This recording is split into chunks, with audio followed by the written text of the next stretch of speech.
அண்மை செய்தி. சேலம் மாவட்டம் எடப்பாடி பகுதியைச் சேர்ந்த பாமக நிர்வாகிகள் 150க்கும் மேற்பட்டோர் அக்கட்சியிலிருந்து விலகி அதிமுக பொதுச் செயலாளர் எடப்பாடி கே பழனிசாமி முன்னிலையில் அதிமுகவில் இணைந்தனர்.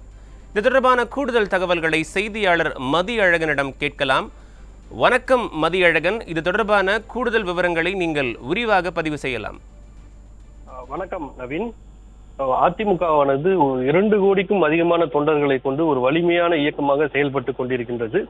இருந்தாலும் அதிமுகவிற்கு நாளுக்கு நாள் மாற்று கட்சியினர் ஏராளமானோர் இணைந்த வண்ணம் இருக்கின்றார்கள். அந்த வகையில் பார்க்கும்போது இன்றைய தினம் கூட சேலம் நெடுஞ்சாலை நகர் இல்லத்தில் அதிமுக பொதுச் செயலாளர் எடப்பாடி கே பழனிசாமி அவர்கள் முன்னிலையில் மாற்றுக் கட்சியை சேர்ந்த 150க்கும் மேற்பட்டோர் அதிமுகவில் இணையும் நிகழ்ச்சி நடைபெற்றுள்ளது.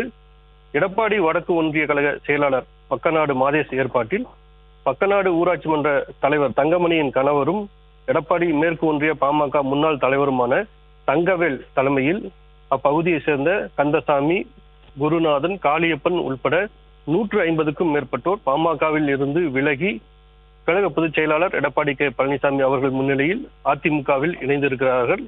புதிதாக கழகத்தில் இணைந்தவர்களுக்கு பொதுச் செயலாளர் எடப்பாடி கே பழனிசாமி அவர்கள் அதிமுக துண்டு அணிவித்து வரவேற்று வாழ்த்து தெரிவித்திருக்கிறார். இந்த நிகழ்வின் போது எடப்பாடி பகுதியை சேர்ந்த கழக நிர்வாகிகள் பலரும் உடனிருந்தனர். நவீன், தங்களுடைய விரிவான விவரங்களுக்கு நன்றி மதியழகன்.